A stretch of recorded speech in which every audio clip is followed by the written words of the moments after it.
घर की खुशी एक छोटा सा परिवार। जिन दीदी के घर में मैं काम में लगी हूँ वो काफी दिनों से बीमार है। बिस्तर पर पड़े पड़े भी वो बोर नहीं होती, कुछ कुछ लिखती रहती है। वो मुझसे क्या किसी से भी ज्यादा नहीं बोलती। कॉलोनी वाले उनसे ज्यादा उनकी सास अम्मा जी को जानते हैं। बिना बात किए कैसे रह लेती है समझ नहीं आता। मुझसे भी ज्यादातर उनकी सास जी ही बातचीत करती है। जब दीदी जी ठीक थी तो एक बार काम बता समझा कर कर एक कोने में हो जाती थी। कभी कभी कुछ कमी होती तो आकर धीरे से बताती थी, मगर अम्मा जी रोज मेरे साथ साथ काम में लग जाती है। अनुसार सब करना होता है। बहुत महीन तरीके से काम कराती है। रोज ही सारा दम निचोड़ लेती है। पता नहीं दीदी जी कैसे नौकरी और घर दोनों संभालती होंगी, पर उन्हीं की सास जी की वजह से ये काम भी मिला है। भैया बाहर रहते हैं, हफ्ते या महीने में कभी कभी आते हैं। बहुत हंसमुख और सुंदर है। घर में आते हैं घर एकदम से चहकने लगता है। दीदी भी गुलाबी सी हो जाती है। बेटा खूब लाड करता है और अम्मा जी निहाल हुई रहती है। सब कहते हैं काम को लेकर बहुत जुनूनी है। आधी रात भी कोई खबर आए तो तुरंत अपनी टीम के साथ लग जाते हैं।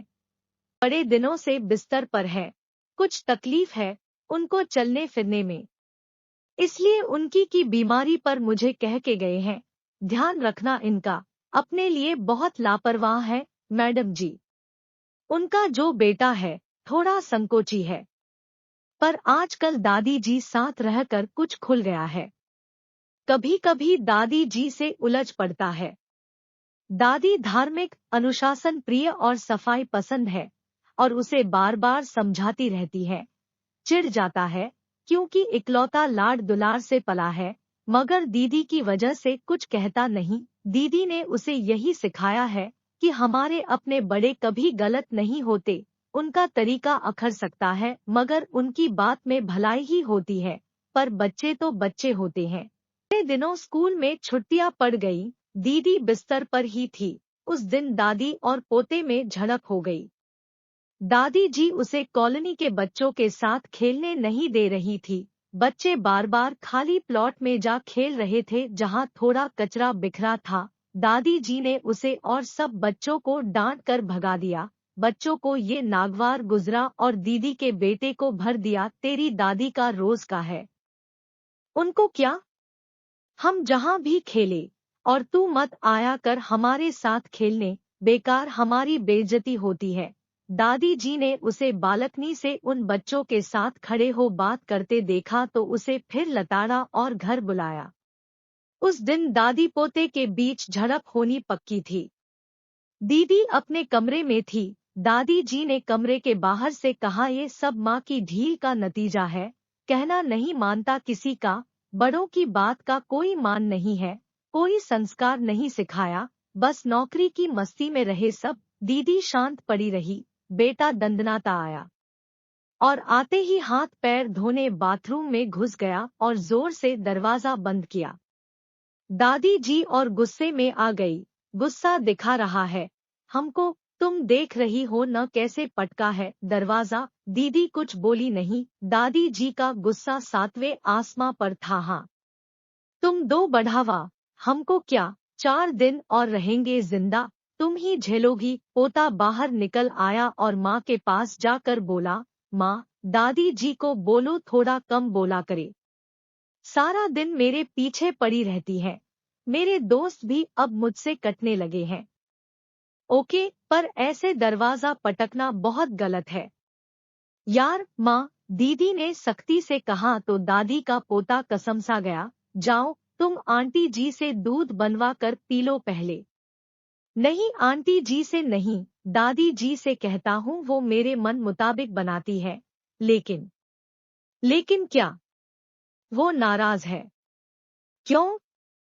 अरे आपको कुछ नहीं पता, आप तो ऑफिस में रहते हो, दिन भर मैं झेलता हूँ उनको।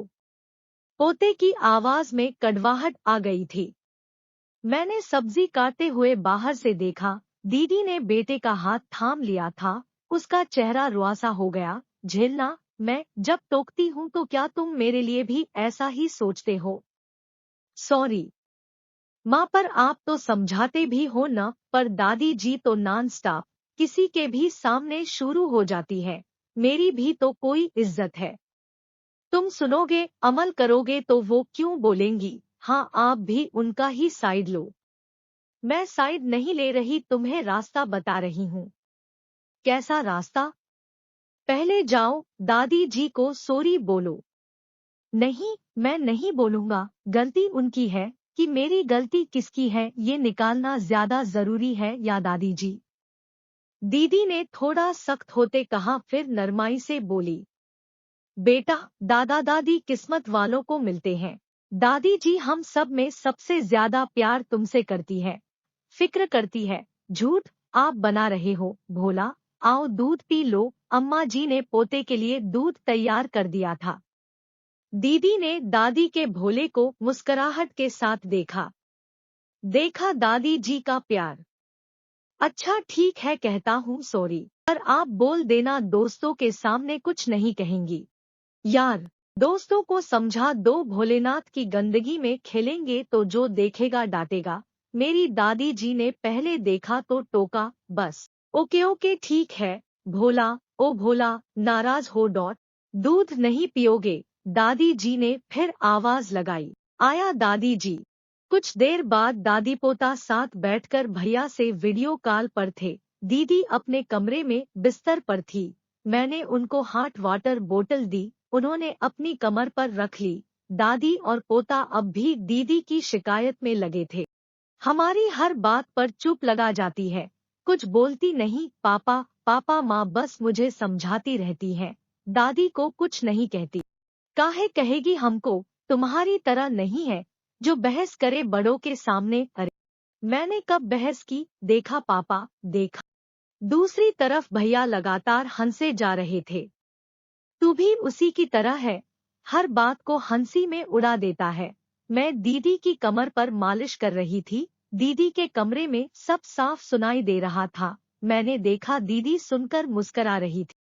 अच्छा बेटा, अब की तुमको हॉस्टल में डाल देता हूँ। काहे हॉस्टल में डालोगे भोला को? हमारा भोला हमारे साथ ही रहेगा, है न भोला?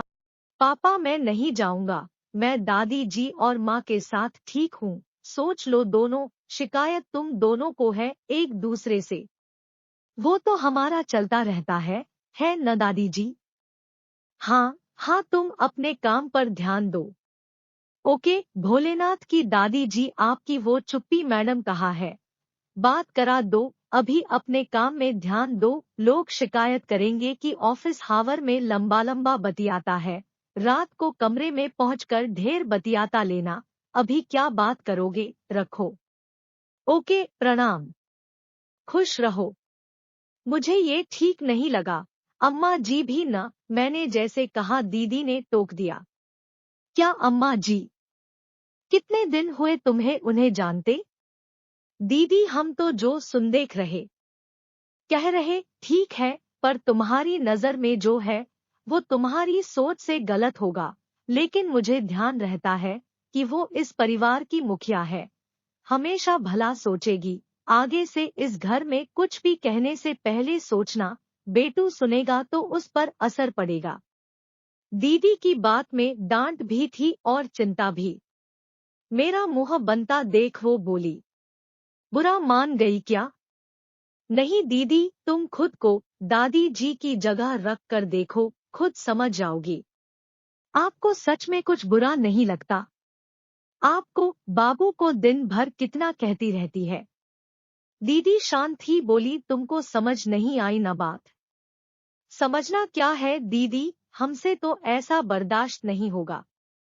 सुन, तेरी समझ को कहती हूँ, मैं बच्चों को तो समझा सकती हूँ, खुद को भी ढाल सकती हूँ, पर बड़ों को पलट कर कहना ठीक नहीं लगता मुझे। अभी उनके जितनी दुनिया नहीं देखी मैंने। बाकी मुझे मेरे अहम से ज्यादा इस घर की खुशी जरूरी लगती है। रात हो गई थी। मेरे पति देव ने फोन करके कहा आज वही रुक जाओ, मैं सुबह पहुंचूंगा। ये ट्रैवल एजेंसी में काम करते हैं। दीदी भी बोली रुक जाओ, कोई दिक्कत नहीं है। अम्मा जी भी राजी थी। रात में दादी ने पोते को अपने साथ सुला लिया। मैं दीदी के पास फोल्डिंग बेड पर सोने की तैयारी कर रही थी। अम्मा जी ने आवाज लगाई, धानी ओ धानी, जरा पैर दाब दो हमारा बिटिया। मैं अम्मा के पास आई। अम्मा मुझे फोन देकर बोली, दीदी को दे आ, भैया का नंबर लगाए हैं, जा जल्दी जा और आ। दीदी भैया बात कर रहे थे। अम्मा बोली, दरवाजा भेड़ दो, आराम से बतिया लेगी। मैंने उठकर दरवाजा बंद कर दिया और अम्मा के पैर दबाने लगी। नींद में जाते जाते अम्मा बोली, धानी तुम अच्छा कस के दबाती हो, पर भोला की माँ के हाथ में दुलार होता है, उसके हाथ की बात ही कुछ और है। मेरे सामने अब अम्मा का दूसरा ही स्वरूप आ रहा था। दीदी शायद इसलिए शाम को मुझे समझा रही थी। अम्मा बुदबुदा रही थी, बेचारी बड़े कष्ट में है, हमारे हाथ में भी तो नहीं कुछ, अब बस जल्दी ठीक कर दे भगवान उसको। अम्मा जी सो गई। दीदी भी भैया से बात करके सो गई। पूरे घर में दीदी के कमरे से आती गुलाब की भीनी खुशबू फैलकर घर के माहौल को बेहद शांत और सुकून भरा बना रही थी। अमूमन मुझे दूसरों के घर जल्दी नींद नहीं आती, मगर अम्मा के घर में उस रात बड़ी गहरी नींद आई।